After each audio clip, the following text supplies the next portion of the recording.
नमस्कार दोस्तों, आइए सुनते हैं एक बहुत प्यारी सी कहानी। नेहा, वादा करो तुम कभी सादगी नहीं अपनाओगी। मैं तुम्हें हमेशा लाल जोड़े में सजा धजा ही देखना चाहता हूँ, समझी? अनिल का अनुरोध अजीब सा था। उसके युवा पति की इस वक्त एक ऐसी मांग है। अनिल की लड़खड़ाती आवाज़ उसके कानों में देर तक गूंजती रही और उसके साथ ही डॉक्टर की बात भी। मिसेज नेहा, आप मिस्टर अनिल से आखिरी बार मिलना चाहें तो। आखिरी बार, ये शब्द उसकी रूह को कँपाने के लिए काफ़ी थे। उसे अपने कानों पर यकीन ही नहीं हो रहा था। वह तो जैसे किसी चमत्कार की प्रतीक्षा में थी।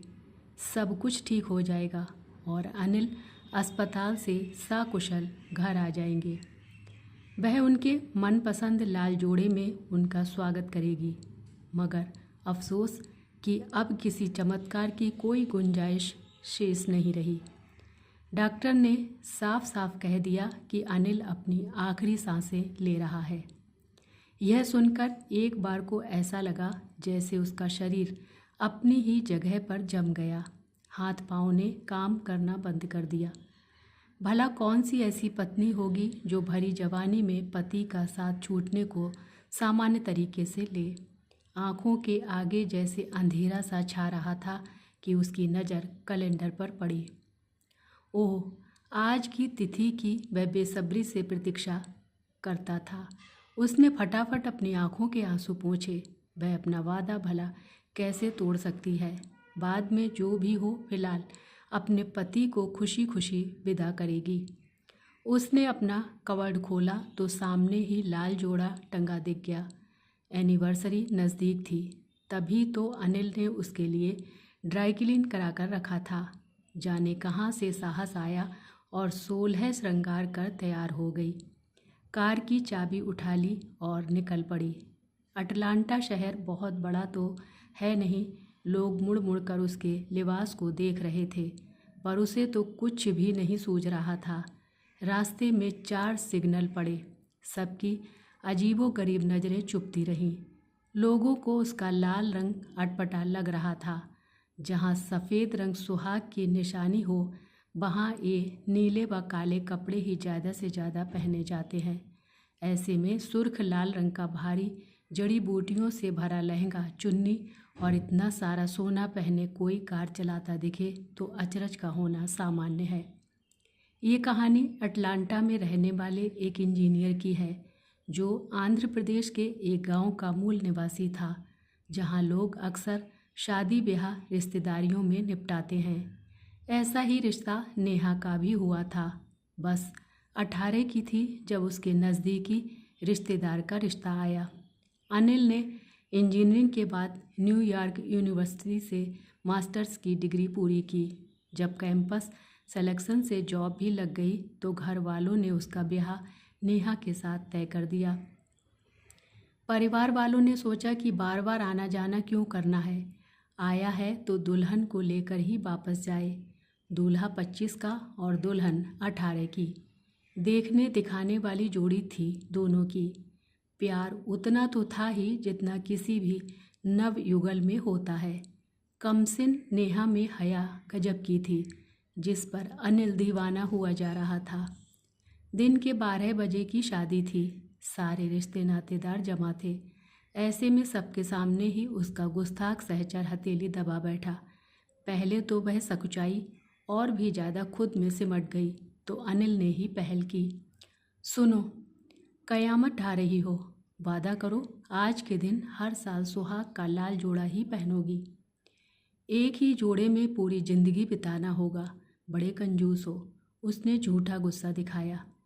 नए कपड़े खरीद लेना, जो दिल करे पहनना, पर मुझे ये दिन और ये यादगार पल हमेशा ताज़ा रखना है।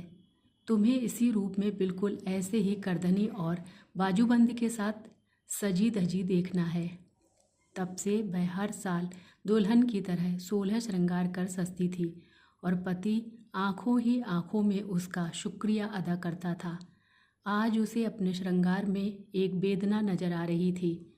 आखिरी बार दुल्हन बनने की वेदना।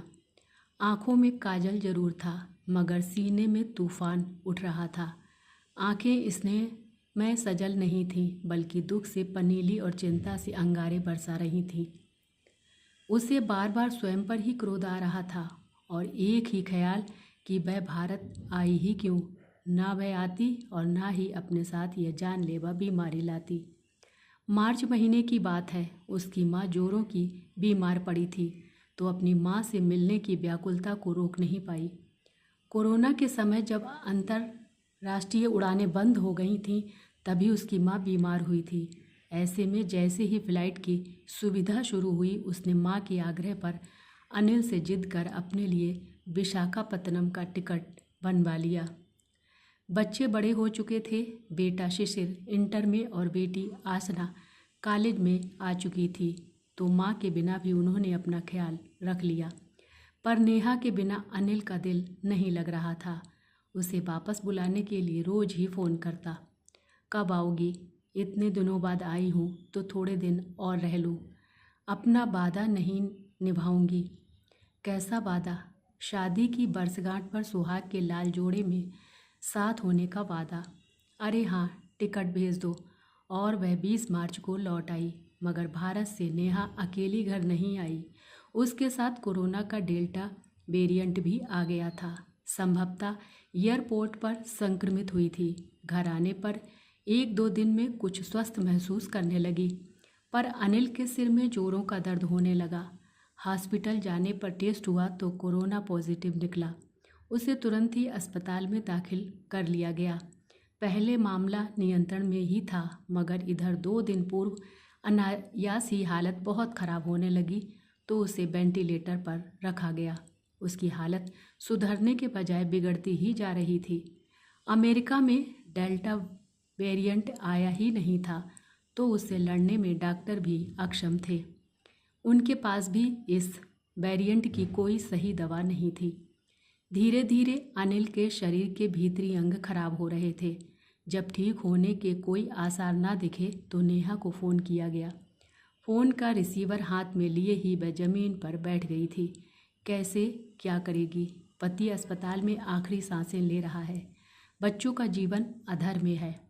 घर का लोन भी सिर पर है और ऊपर से उसने अपनी ग्रेजुएशन भी पूरी नहीं की है।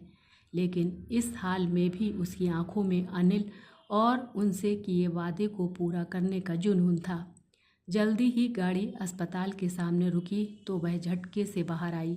अस्पताल का स्टाफ बाहर ही खड़ा था। उसके पीछे पीछे ही कमरा नंबर 101 में पहुंची, जहां अनिल दरवाजे पर टकटकी लगाए उसकी राह देख रहा था। दोनों के नैन मिले।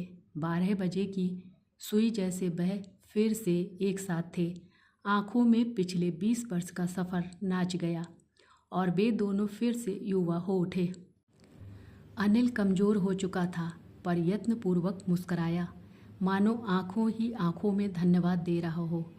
कुछ पल ठहर से गए थे। दोनों ने आंखों ही आंखों में जाने और कितने जन्मों के वादे कर लिए थे। एक दूसरे को और भी स्नेह व साहस से नवाज दिया था, क्योंकि बाहर आने के बाद नेहा बिल्कुल नहीं रोई। पति ने जाते जाते नज़रों से ही अपनी अर्धांगिनी को हिम्मत दे दी, जो साथ रहकर उसे देता।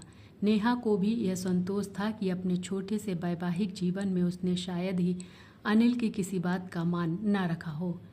आखिरी विदाई भी ऐसे दी जैसे सैनिक की पत्नी पति को युद्ध की रणभेरी व वीरगति के लिए भेजती है। हाँ, वह वाकई कोई वीरांगना ही थी।